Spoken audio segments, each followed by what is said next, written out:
پہلا حق یہ ہے کہ صحابہ اکرام سے محبت کی جائے۔ اللہ اکبر۔ اور ہر کلمہ گو مسلمان پر صحابہ کی محبت واجب ہے، صحابہ کی محبت واجب ہے۔ اللہ اکبر۔ قرآن مجید میں سورہ مائدہ کی آیت نمبر 55 خالق کائنات نے ارشاد فرمایا انما ولیکم اللہ ورسولہ والذین آمنوا الذین یقیمون الصلاۃ ویؤتون الزکاۃ وہم راکعون، تمہارے دوست صرف اللہ اور اس کا رسول اور ایمان والے ہیں، اور جو نماز قائم کرتے ہیں اور زکوٰۃ دیتے ہیں اور اللہ کے حضور جھکے ہوئے ہیں۔ اب اس آیت میں اہل ایمان سے محبت کرنے والوں کو اللہ تعالیٰ کا ولی قرار دیا گیا ہے۔ اہل ایمان سے محبت کرنے والوں کو اللہ تعالیٰ کا ولی قرار دیا گیا ہے۔ اور جس وقت یہ آیت نازل ہوئی تھی اس وقت صرف صحابہ اکرام ہی اہل ایمان تھے۔ پتہ چلا کہ اللہ کے جو نیک بندے وہی ہیں جو صحابہ اکرام سے محبت کرتے ہیں۔ جس وقت یہ آیت نازل ہوئی اس وقت صرف صحابہ اکرام ہی موجود تھے۔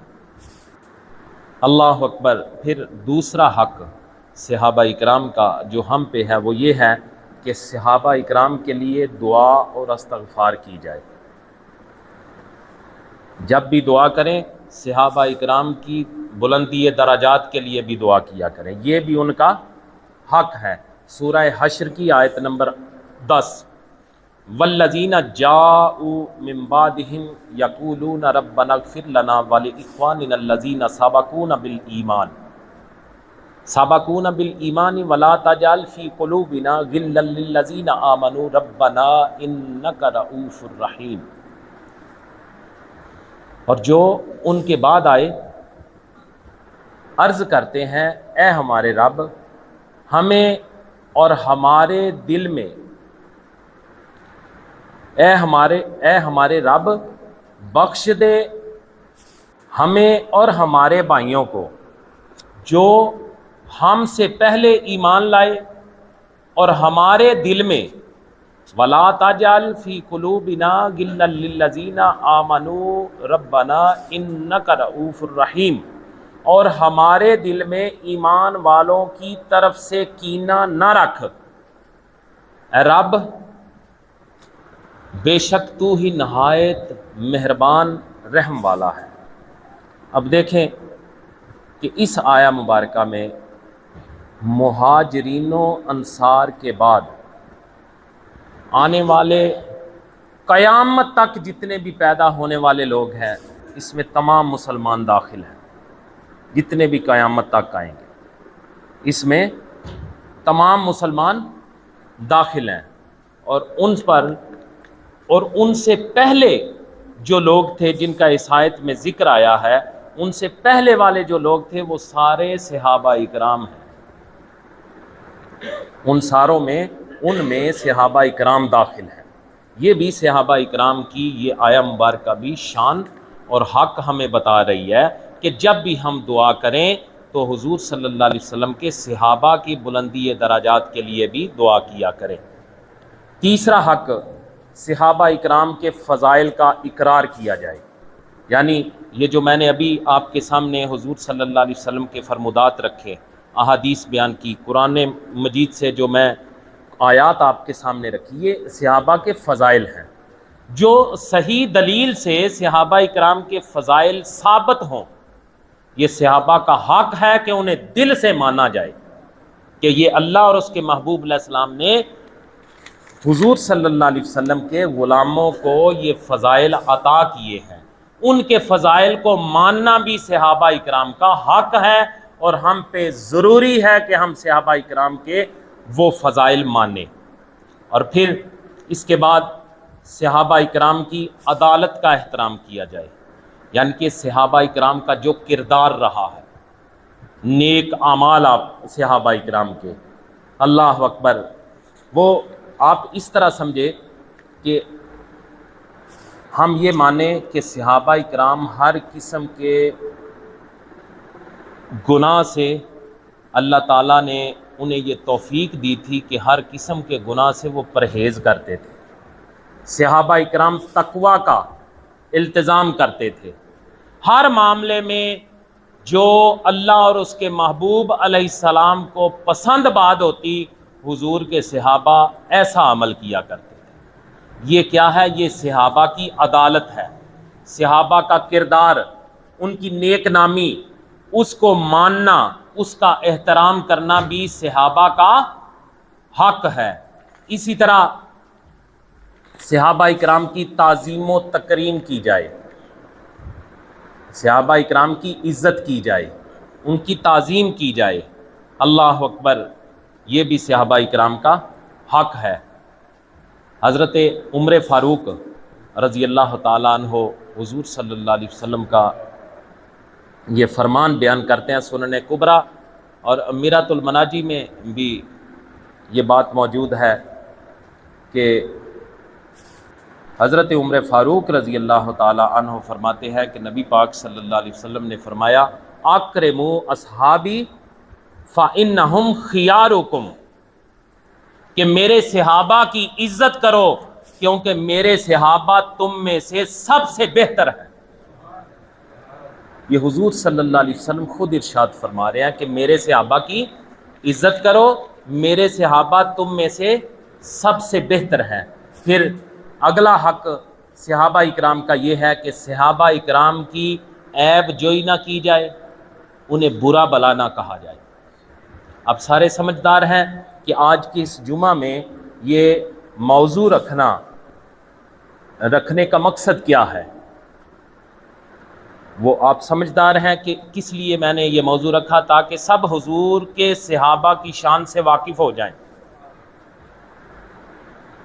اللہ اکبر، صحابہ اکرام کا یہ جو حق ہے کہ ان کی عیب جوئی نہ کی جائے، انہیں برا بلا نہ کہا جائے، جیسا کہ ابھی میں نے احادیث بیان کی حضور صلی اللہ علیہ وسلم نے انہیں ایذا دینے سے منع کیا ہے، لہٰذا یہ بھی ان کا حق ہے کہ صحابہ اکرام کی عیب جوئی نہ کی جائے، نہ انہیں برا بھلا کہا جائے۔ اللہ اکبر، معجم کبیر، فضائل صحابہ اور دیگر کتب احادیث کے اندر یہ روایت موجود ہے کہ آقا کریم صلی اللہ علیہ وسلم نے فرمایا من سب اصحابی لعنہ اللہ والملائکۃ والناس اجمعون، جس نے میرے صحابہ کو گالی دی اس پر اللہ تعالیٰ، فرشتوں اور تمام انسانوں کی لعنت ہو۔ یہ آقا کریم صلی اللہ علیہ وسلم نے فرمایا من سبا صحابی، جس نے میرے صحابی کو گالی دی اس پر اللہ کی لعنت، اس پر فرشتوں کی لعنت، اس پر پورے انسانیت کی، سارے انسانوں کی لعنت۔ لہٰذا نبی پاک صلی اللہ علیہ وسلم کے غلاموں، حضور کے صحابہ کی عیب جوئی سے بچنا ہمارا حق ہے۔ ہم پر یہ ضروری ہے کہ صحابہ اکرام کا جو ہم پہ یہ حق ہے کہ ان کی عیب جوئی نہ کی جائے، اس میں میں نے حضور صلی اللہ علیہ وسلم کا فرمان بھی سنا دیا۔ پھر بڑی اہم بات جو سمجھنے والی ہے، مشاجرات صحابہ۔ عموماً آپ سوشل میڈیا پہ یا ٹی وی پہ کسی عالم دین کو پڑھتے ہوں، سنتے ہوں، دیکھ رہے ہوں، ایک لفظ بولا جاتا ہے مشاجرات صحابہ۔ مشاجرات صحابہ سے مراد یہ ہے جو نبی پاک صلی اللہ علیہ وسلم کے فوراً بعد صحابہ اکرام کے آپس میں اختلافات ہوئے، آپس میں جنگیں بھی ہوئیں، لڑائیاں جھگڑے ہوئے، انہیں کہتے ہیں مشاجرات صحابہ۔ اس کے متعلق صحابہ اکرام کا یہ ہم پہ حق ہے کہ مشاجرات صحابہ پہ ہم خاموشی اختیار کریں۔ 14-15 صدیاں گزرنے کے بعد ہمیں یہ حق نہیں پہنچتا کہ ہم حضور کے صحابہ کے ان معاملات کے متعلق ہم بحث کریں۔ اللہ اکبر، ان کے جو باہمی جھگڑے تھے وہ ان کے اجتہادی معاملات تھے، ان میں کون حق پہ تھا، کون اجتہادی غلطی پہ تھا، یہ فیصلے کرنا ہمارا کام نہیں۔ کسی عالم دین سے میں نے یہ بات سنی، اس نے کہا کہ کوئی عالم دین تھے بزرگ، ان کے پاس ایک بندہ چلا گیا، اس نے جا کے کہا حضرت مجھے یہ بتائیں، توجہ سے یہ بات سنیے گا، اس نے کہا حضرت مجھے یہ بتائیں کہ حضرت امیر معاویہ حق پر تھے یا مولا علی المرتضیٰ رضی اللہ تعالیٰ عنہ حق پر تھے؟ وہ کہتے ہیں کہ جب ان بزرگوں نے یہ بات سنی تو ان کی آنکھوں سے آنسو جاری ہو گئے، زاروں کی تار رونا شروع کر دیا۔ اس نے کہا بدبخت، تو کیا سوال پوچھ رہا ہے؟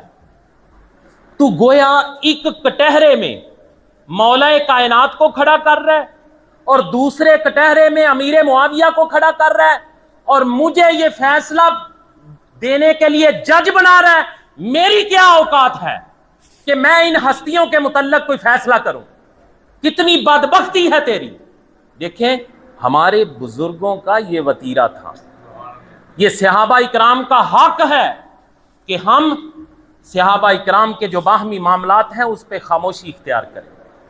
اللہ اکبر۔